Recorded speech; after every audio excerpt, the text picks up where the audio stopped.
اعوذ باللہ من الشیطان الرجیم بسم اللہ الرحمن الرحیم۔ السلام علیکم ورحمۃ اللہ وبرکاتہ۔ اجر و ثواب حاصل کرنے کا بہترین وظیفہ۔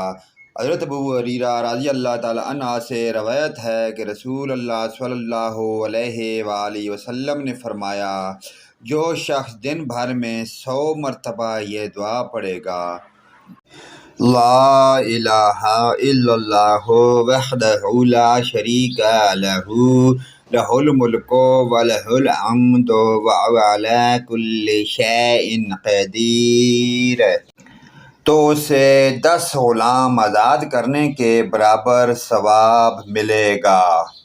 100 نیکیاں اس کے نامہ اعمال میں لکھی جائیں گی اور 100 برائیاں اس سے مٹا دی جائیں گی۔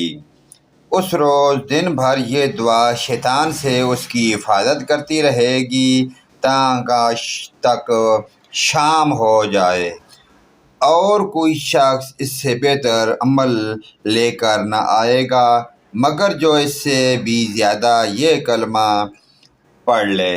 پیارے دوستو، ان پیاری دعائیہ کلمات کو اور اس پیارے وظیفے کو اپنے دوست احباب عزیز و اقارب، اپنے والدین، تمام مومن مسلمان بھائیوں کے ساتھ شیئر کریں۔ اللہ پاک کی ذات ہمیں 5 گانا نماز پڑھنے کی توفیق عطا فرمائے۔ ویڈیو اچھی لگے تو لائک، کمنٹ اور شیئر کرنا نہ بھولیے۔